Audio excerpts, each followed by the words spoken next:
guys, welcome back. Today we're going to talk a little bit about education and safety. There's a few topics we're going to talk about today. The first one will be altitude awareness. Although there's a lot of altimeters out there in the market, digital, analog, audible, that help us be more aware of our current altitude, you always have to rely on your visual altimeter. All right, I get a lot of questions in regards to what's best, an audible or a visual.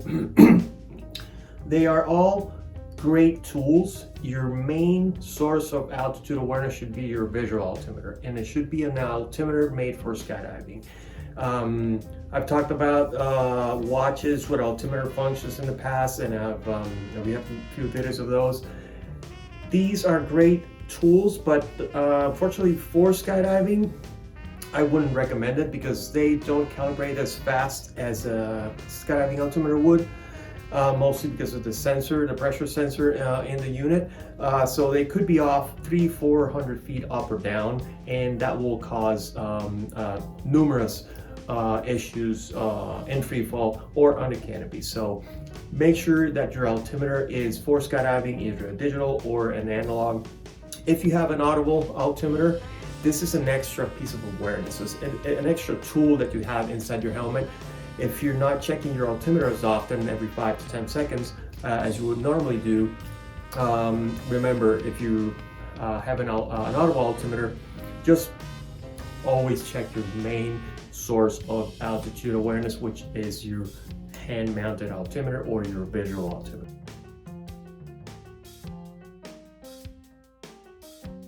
All right, one of the other subjects that we want to cover today is canopy progression or downsizing.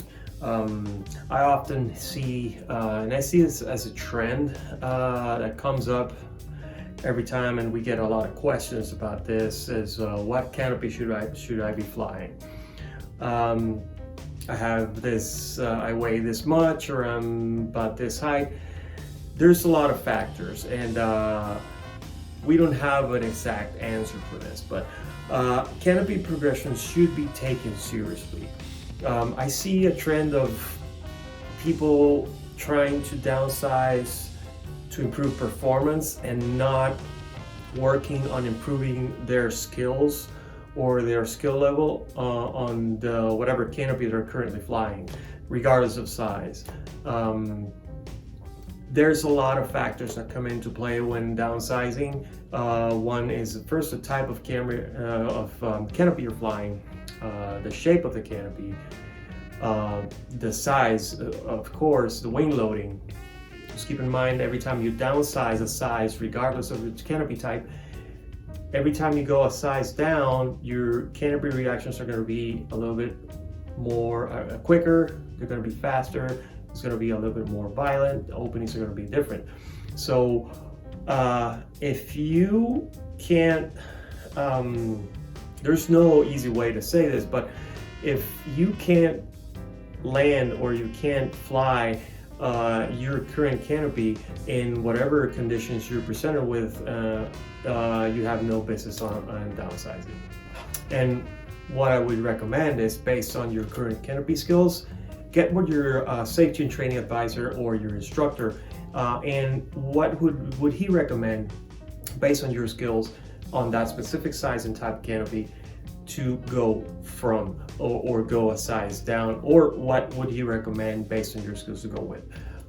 So yeah, just keep that in mind when thinking about downsizing or canopy progression.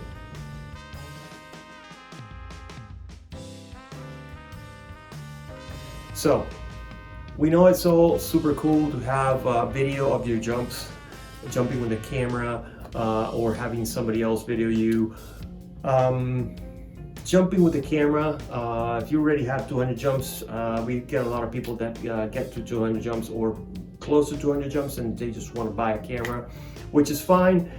We know that we're all cool, we want to look cool, and we want to have some kind of image or video of our jumps. But just keep in mind that every time you're adding something to your gear, a camera or something that sticks out from your helmet, you're adding extra risk. So just keep in mind that if you're adding a camera, you're buying a camera, whatever camera it is, it's as small as a GoPro, that there's some measures you have to take into consideration as for the type of mounting system you're going to use for your helmet. What type of helmet is it made for the helmet? Most helmet manufacturers have their own direct application for GoPro cameras for their helmets, either top mounted or chin mounted, that either have a quick release system or a cutaway system. We do recommend, if you're mounting a camera, regardless of size, if it's a GoPro or a larger setup, that you have a cutaway system on your helmet in case you get you need to jettison the helmet or the camera. You have a way to do so. And remember, then when you're having a camera on top of your helmet, to have a mount that minimizes a snag hazard, also combined with the cutaway system. If you have a cutaway system, then you have another procedure, you have another emergency procedure to take to consider. What will be your emergency procedure to cut away your helmet? So all those factors come into play when you're mounting a camera as small as a GoPro. It doesn't matter. But yeah, just keep in mind that that is an extra risk. You're adding an extra risk to your skydive. Be aware that you have a camera on your helmet at all times, and also especially when deploying your parachute. Also, another issue is when flying with a camera, we want to get videos of our friends or whatnot under canopy, get that nice shot, a nice sunset shot. But remember that if you're on the canopy, there's a lot of people flying around. So keep your head on a swivel at all times. Just make sure that everybody is accounted for. Play around, check again. That way you can get your nice shot, but you can still get safely to the ground and not get in the way of other skydivers that might be flying around you at the same level.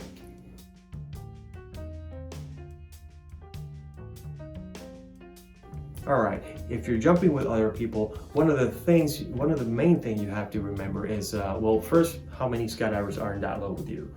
Once if you're jumping in a formation and you get your formation, it's time to separate. Make sure that you're creating enough distance with your fellow skydivers so that you can all deploy in clean air with no risk of running into each other under canopy or during deployment or during the track. So perfect your tracking skills. Make sure you create a lot of distance from 5,000 feet to 4,500 to 4,000 to 3,500 feet. There's a lot of distance you can create with a good track. So just make sure you're creating good distance, you're tracking flat, and having that space when you're flying with a lot of people in the air.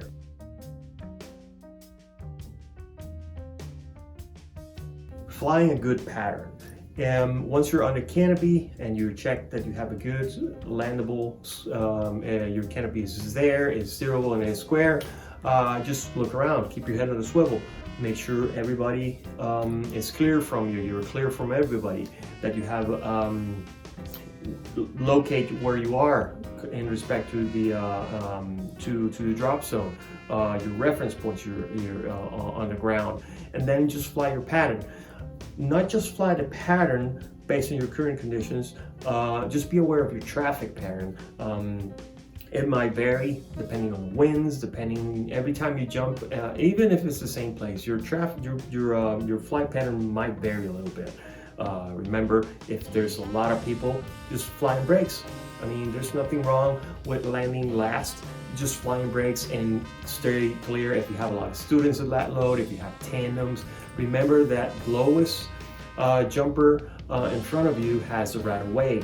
I've seen a lot of jumpers sometimes cut into students and in the pattern, which is, it might get the student nervous if you're coming in and doing spirals or just to lose altitude to get lower and land before.